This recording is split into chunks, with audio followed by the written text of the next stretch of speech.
Assalamualaikum warahmatullahi wabarakatuh. Nama saya Salwa Regina Belwardana, NIM 2019 1011103111195. Saya dari Hukum Pidana kelas D akan menjelaskan tentang kejahatan terhadap nyawa bayi yang diatur dalam pasal 341, 342, dan 343 KUH Pidana. Kejahatan terhadap nyawa bayi diatur pada pasal 341, 342, dan 343 KUH Pidana sebagai berikut. Yang pertama adalah pembunuhan biasa terhadap bayi pada saat atau tidak lama setelah dilahirkan. Kindertodslek pasal 341 KUHP memiliki dua unsur, yaitu yang pertama, unsur subjektif dilakukan dengan sengaja untuk mewujudkan perbuatan menghilangkan nyawa bayinya sendiri, yakni ketika bayi sedang dilahirkan dan tidak lama setelah bayi dilahirkan. Yang kedua adalah unsur objektif. Petindaknya adalah seorang ibu atau ayah kandung dengan perbuatan menghilangkan nyawa, dengan objek yang dituju adalah nyawa bayi pada saat bayi dilahirkan atau tidak lama setelah bayi dilahirkan dengan motif karena takut diketahui melahirkan. Dengan syarat, petindaknya haruslah seorang ibu atau ayah yang artinya ibu dari bayi yang dilahirkan. Yang kedua adalah pembunuhan terhadap bayi pada saat atau tidak lama setelah dilahirkan dengan direncanakan terlebih dahulu. Kindermord pasal 342 KUHP memiliki unsur-unsur, yaitu petindaknya haruslah seorang ibu atau ayah kandung dengan adanya putusan kehendak yang telah diambil sebelumnya dengan perbuatan menghilangkan nyawa, dan objek adalah nyawa bayinya sendiri pada waktu bayi dilahirkan atau tidak lama setelah bayi dilahirkan karena takut akan diketahui melahirkan bayi. Yang ketiga adalah dengan sengaja turut serta dalam Kindertodslek atau Kindermord pada pasal 343 KUH Pidana yang merupakan perkecualian dari ketentuan pasal 58 yang mana ditunjukkan agar orang yang berkualitas pribadi selain ibu atau ayah tidak mendapatkan keringanan pidana. Tujuan pada pasal ini hanya dalam hal penjatuhan pidana semata, dengan kata lain beban tanggung jawab pidananya yang harus sama, bukan perbuatannya yang sama atau dianggap sama. Dalam perbuatan menghilangkan nyawa terdapat 3 syarat yang harus dipenuhi, yaitu 1. Adanya wujud perbuatan, 2. Adanya suatu kematian, 3. Adanya hubungan sebab dan akibat antara perbuatan dan akibat kematian. Antara unsur subjektif sengaja dengan wujud perbuatan menghilangkan nyawa terdapat syarat yang harus juga dibuktikan adalah pelaksanaan perbuatan menghilangkan nyawa harus tidak lama setelah timbulnya kehendak atau niat untuk menghilangkan nyawa orang lain itu. Oleh karena apabila terdapat tenggang waktu yang cukup lama sejak timbulnya atau terbentuknya kehendak untuk membunuh dengan pelaksanaannya, di mana tenggang waktu yang cukup lama itu petindak dapat memikirkan tentang berbagai hal, misalnya memikirkan apakah kehendak itu akan diwujudkan dalam pelaksanaan ataukah tidak, dengan cara apa kehendak itu akan diwujudkan, maka pembunuhan itu masuk dalam pembunuhan berencana dan bukan lagi pembunuhan biasa. Adapun contoh dari pasal yang terkait tentang kejahatan terhadap nyawa yaitu 1. Pasal 341 KUHP yang menyatakan pembunuhan biasa terhadap bayi pada saat atau tidak lama setelah dilahirkan. Contohnya seperti membunuh bayi hasil hubungan gelap, membuang bayi di saluran irigasi, membuang bayi hidup-hidup ke sungai. Yang kedua adalah pasal 342 KUHP yang menyatakan pembunuhan terhadap bayi pada saat atau tidak lama setelah dilahirkan dengan direncanakan terlebih dahulu. Contohnya seperti ibu yang membunuh bayinya karena malu. 3. Pasal 343 KUHP yang menyatakan penjatuhan pidana dengan kata lain beban tanggung jawab pidananya bagi orang lain turut serta melakukan kejahatan yang diterangkan dalam 341 dan 342 dipandang sebagai pembunuhan anak berencana. Contohnya seperti pelaku menyimpan bayi dalam freezer dan terancam pidana maksimal 12 tahun.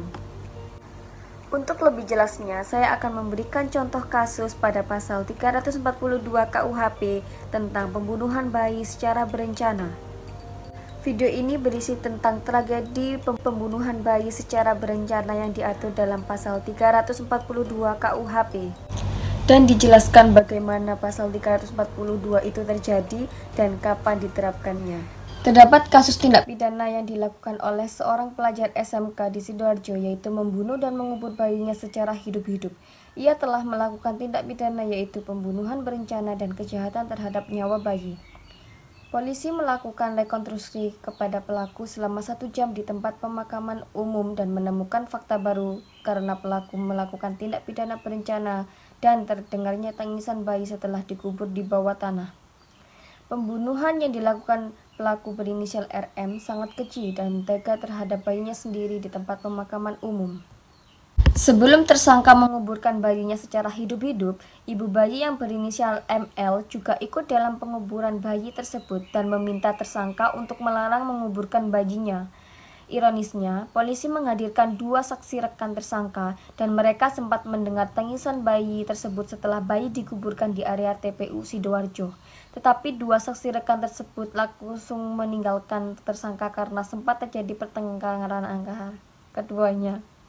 Terkait kasus pembunuhan ini, pelaku dikenakan pasal berlapis yaitu Pasal 340 KUH Pidana tentang tindak pidana berencana dengan ancaman hukuman penjara di atas 15 tahun dan Pasal 342 KUH Pidana tentang tindak pidana menghilangkan nyawa bayi.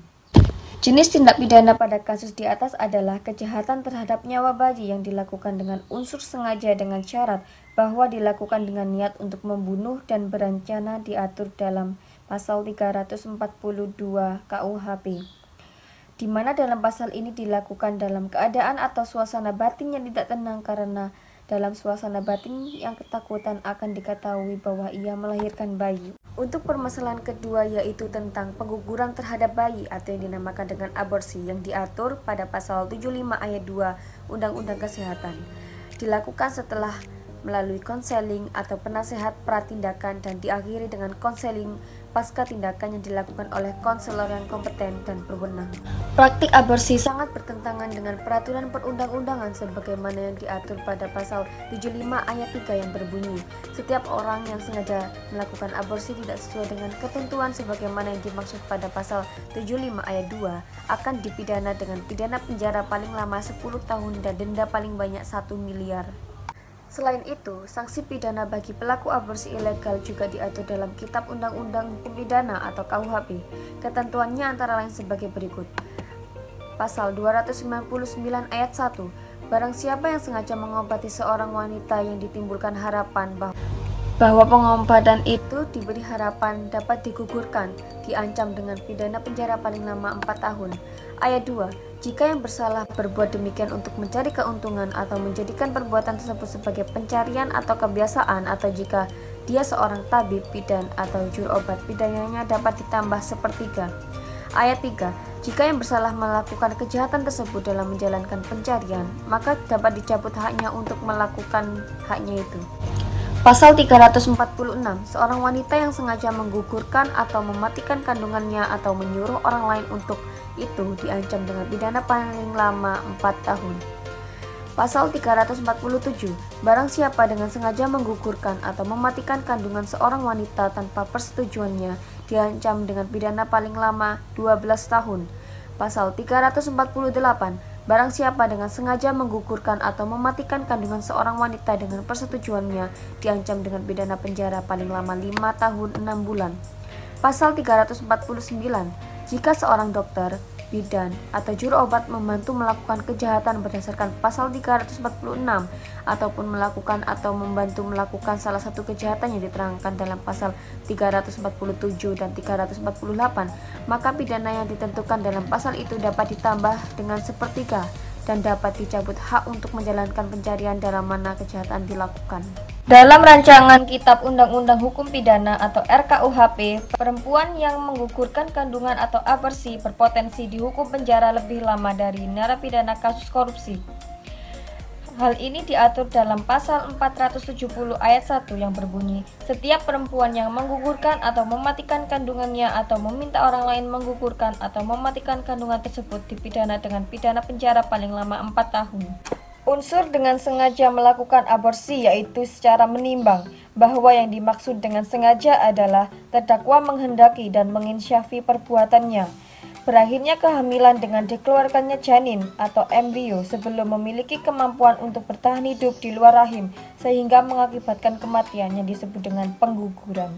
Di sisi lain, ketentuan dalam RKUHP juga bertentangan dengan Undang-Undang Kesehatan.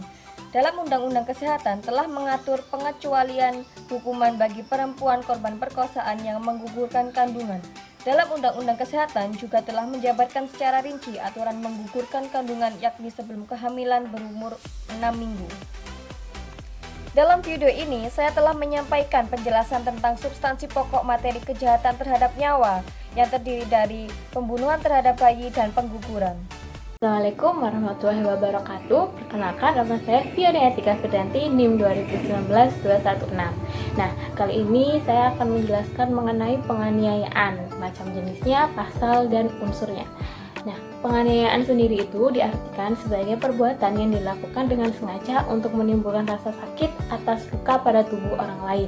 Nah, macam-macam penganiayaan sendiri itu ada 5. Yang pertama, penganiayaan biasa di pasal 351 KUHP. Yang kedua, penganiayaan ringan pasal 352 KUHP. Yang ketiga, penganiayaan yang direncanakan lebih dahulu pasal 353 KUHP. Yang keempat, penganiayaan yang disengaja untuk melukai berat di pasal 354 KUHP. Nah, yang terakhir, penganiayaan berat yang direncanakan terlebih dahulu pasal 355. Yang pertama adalah tindakan pidana penganiayaan biasa. Pasal 351 ayat 1, penganiayaan diancam dengan pidana penjara paling lama 2 tahun 8 bulan atau pidana denda paling banyak Rp4.500. Ayat 2, jika perbuatan mengakibatkan luka-luka berat yang bersalah diancam dengan penjara paling lama 5 tahun. Ayat 3, jika mengakibatkan mati diancam dengan pidana penjara paling lama 7 tahun. 4, dengan penganiayaan disamakan sengaja merusak kesehatan. 5, percobaan untuk melakukan kejahatan ini tidak dipidana. Nah, yang kedua ada unsur objektif, yaitu adanya perbuatan mengakibatkan luka berat, mati, merusak kesehatan, dan perbuatan mengakibatkan rasa sakit pada tubuh dan atau luka pada tubuh. Berikut adalah contoh kasus penerapan pasal 351 KUHP. Pelaku melukai korbannya dengan sebilah pisau jenis wasi belitung. Motifnya dari penganiayaan itu diketahui adalah ketersinggungan, di mana pelaku ditegur korban saat mancing. Penganiayaan yang kedua adalah penganiayaan ringan. Hal ini diatur pada pasal 352 KUHP, yang bunyinya sebagai berikut. Pasal 352 ayat 1, kecuali yang tersebut dalam pasal 353 dan 356, maka penganiayaan yang tidak menimbulkan penyakit atau halangan untuk menjalankan pekerjaan jabatan atau pencarian diancam sebagai penganiayaan ringan dengan pidana penjara paling lama 3 bulan atau pidana denda paling banyak Rp4.500. Pidana dapat ditambah sepertiga bagi orang yang melakukan kejahatan itu terhadap orang yang bekerja padanya atau menjadi bawahannya. 2. Percobaan untuk melakukan kejahatan ini tidak dipidana. Nah, untuk unsur penganiayaan ringan yakni yang pertama bukan berupa penganiayaan biasa. Yang kedua bukan penganiayaan yang dilakukan terhadap bapak atau ibu yang sah, istri atau anaknya, terhadap pegawai negeri yang sedang dan atau karena menjalankan tugasnya yang sah, dengan memasukkan bahan berbahaya bagi nyawa atau kesehatan untuk dimakan atau diminum.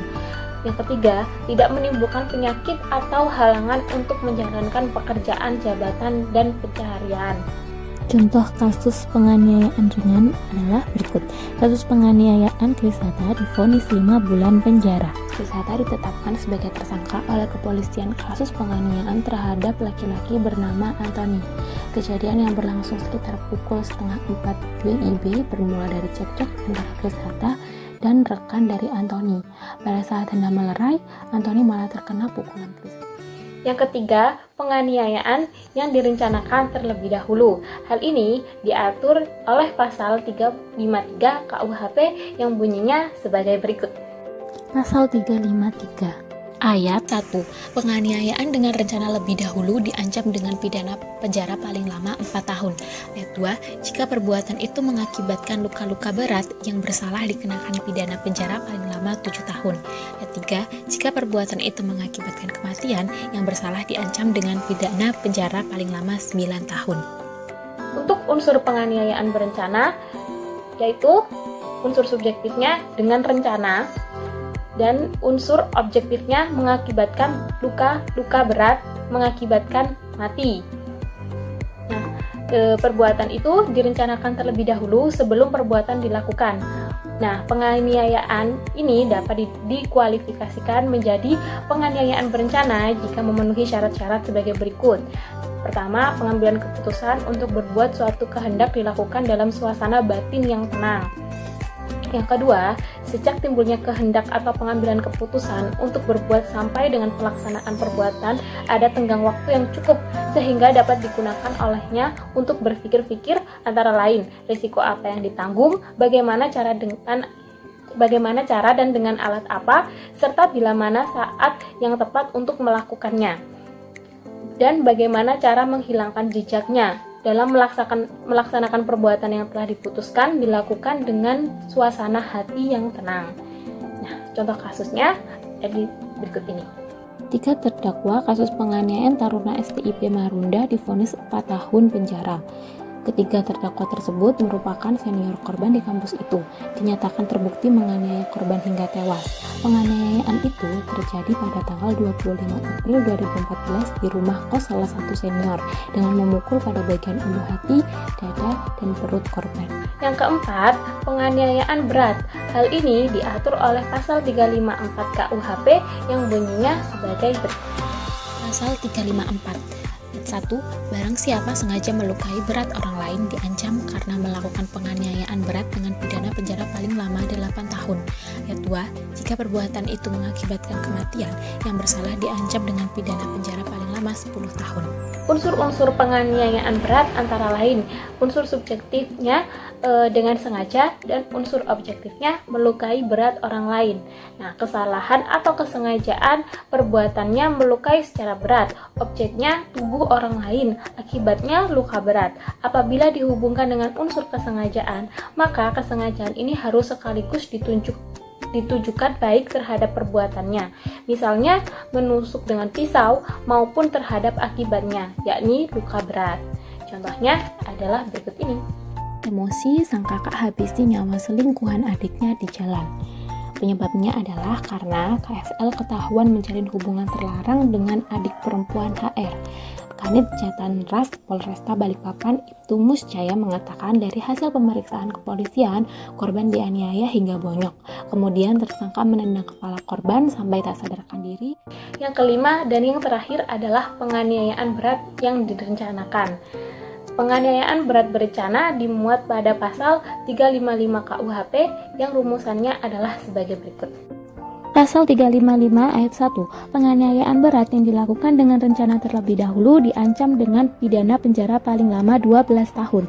Ayat 2, jika perbuatan itu mengakibatkan kematian, yang bersalah diancam dengan pidana penjara paling lama 15 tahun.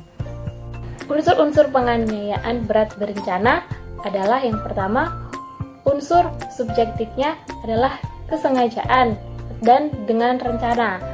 Unsur objektifnya mengakibatkan kematian. Ada pula penganiayaan terhadap orang-orang yang berkualitas tertentu. Hal ini diatur dalam pasal 356 yang bunyinya sebagai berikut.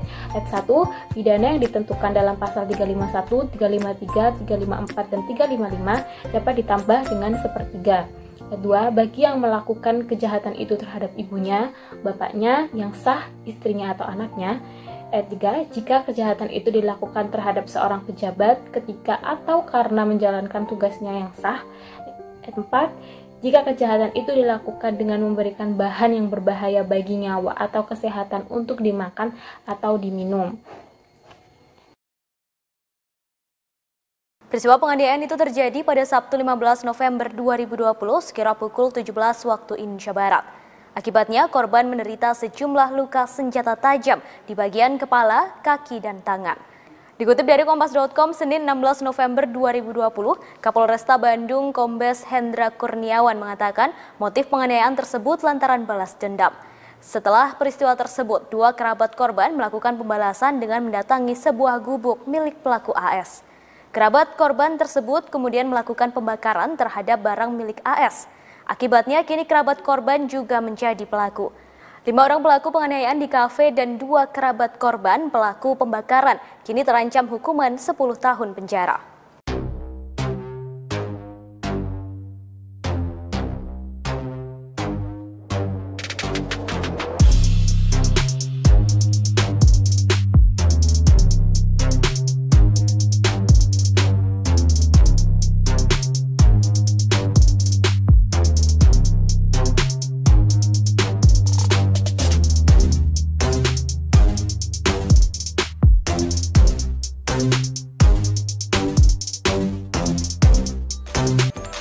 Terima kasih atas perhatiannya. Apabila ada salah kata, salah ucap, atau salah penjelasan dari saya mohon maaf sebanyak-banyaknya.